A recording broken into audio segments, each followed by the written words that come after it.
Assalamualaikum warahmatullahi wabarakatuh.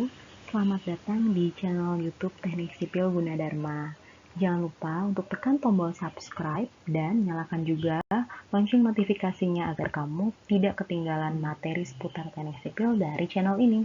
Selamat belajar. Pada bagian kedua ini, kita akan masuk ke pembahasan inti dari pertemuan pertama mata kuliah Mekanika Statika. Jadi, pokok pembahasan pertemuan pertama kita adalah tipe struktur, perletakan, dan pembebanan.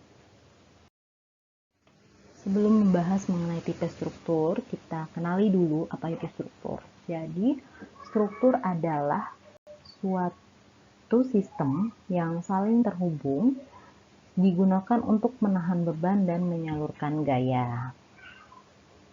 Contohnya di dalam bidang teknik sipil seperti yang sudah kita lihat di video bagian pertama, ada jembatan, ada bangunan, ada menara, stadion, dan sebagainya. Itu disebut dengan struktur. Dalam proses desain struktur, engineer melakukan preliminary design atau desain awal yang akan dianalisis untuk memastikan struktur tersebut telah memiliki kekakuan dan kekuatan yang diperlukan. Jadi pada perencanaannya, engineer nih pasti akan memilih tipe struktur yang paling cocok untuk diaplikasikan di lapangan dengan memperhatikan aspek-aspek penting pendukungnya.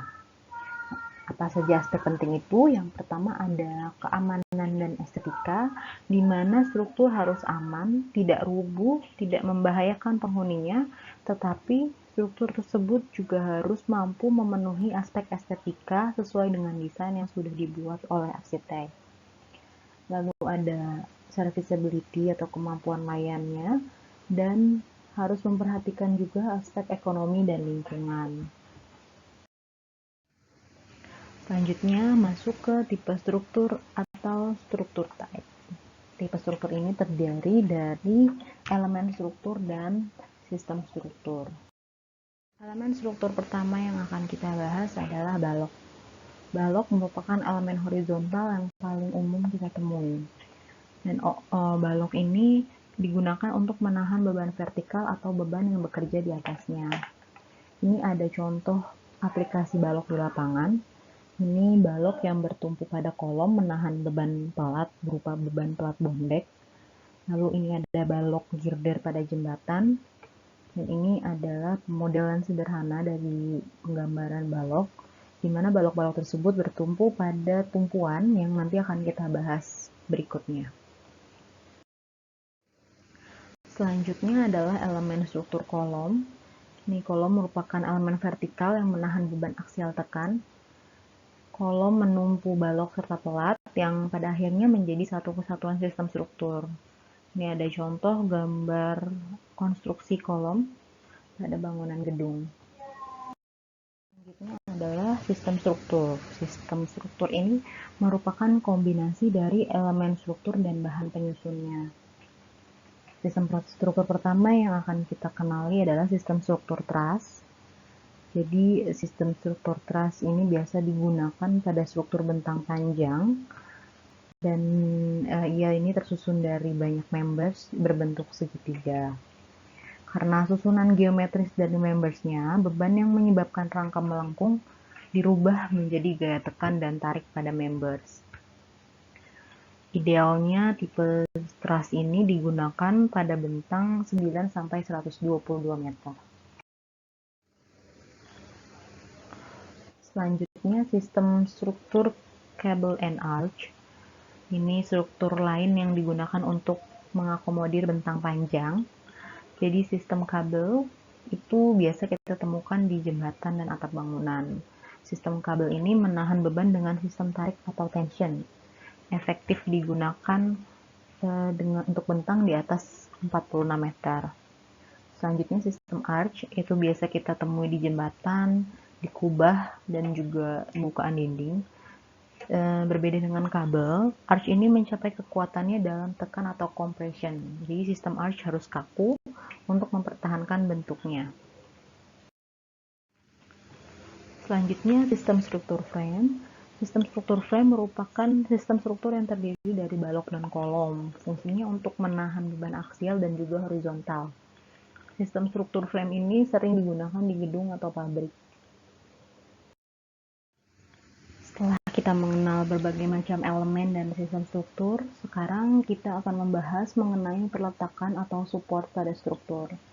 Seperti manusia yang memiliki tumpuan berupa kaki, struktur juga membutuhkan tumpuan untuk menahan beban di atasnya. Beban ini juga perlu ditransfer ke tumpuan atau ke pondasi bangunan.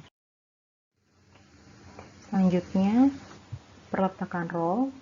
Ini ada contoh peletakan roll digunakan pada atap baja. Itu ada lebih dari satu roll, sehingga disebut sebagai multiple roller bearing. Ini hanya satu roll, jadi disebutnya single roller bearing. Sifat dari tumpuan ini adalah dia mampu bergerak horizontal sejajar dengan landasan, tetapi terbatas. Jadi seperti sepatu roda, itu kan seperti roda, jadi dia bisa bergerak horizontal. Nah, ini ada contoh lainnya, penggunaan tumpuan roll pada girder jembatan. Ini tujuannya agar balok girder bajanya tidak pecah pada saat dia memuai. Nah, di sini ada pemodelan sederhana dari peletakan roll. Rodanya boleh dibuat satu atau dua, itu bebas ya. Jadi ini tumpuan menahan balok. Balok ini tentu punya beban, entah dia kayu kah, atau baja kah, atau beton. Jadi muncul nilai beban P. Ditunjukkan dengan nilai P ini arahnya ke bawah, dan si tumpuan ini memberikan reaksi vertikal ke arah atas, disimbolkan dengan RV. Nah, ini berarti menunjukkan bahwa peletakan roll ini mampu menahan beban vertikal. Ini sifat pertama dari peletakan roll.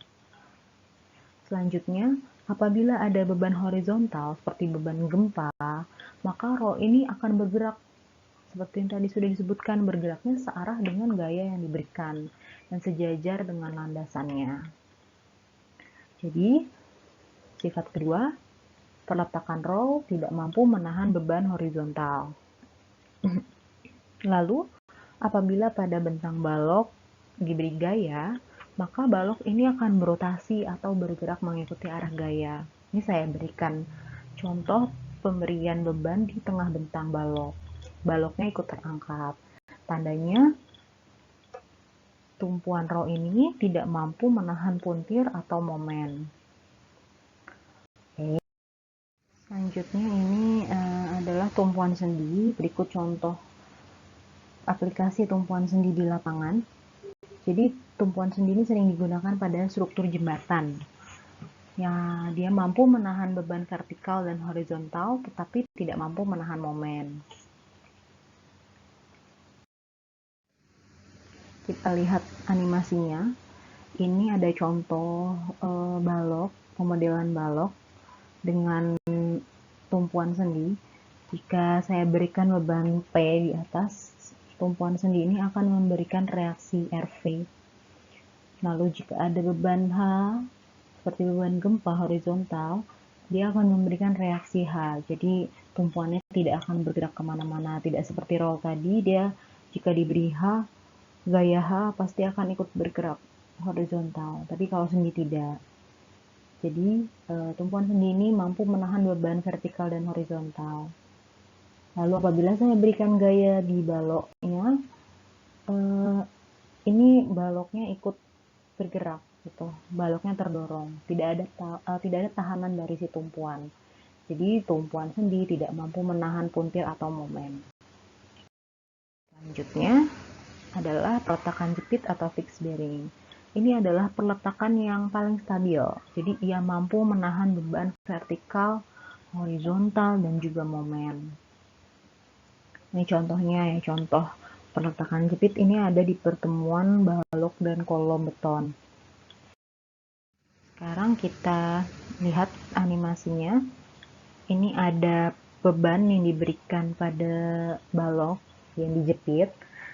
Terlihat bahwa tidak ada perubahan. Jadi ketika ada aksi atau gaya, itu akan selalu ditahan, dilawan, diberikan reaksi oleh si tumpuan tersebut. Nah, ini menunjukkan bahwa peletakan jepit ini sangat baik dan stabil. Strukturnya tidak bergerak dan juga tidak berpindah tempat. Sehingga sifat dari peletakan jepit ini adalah mampu menahan beban vertikal, horizontal, dan juga momen. Selanjutnya, kita review sedikit dari peletakan yang akan selalu Anda temui di dunia teknik sipil.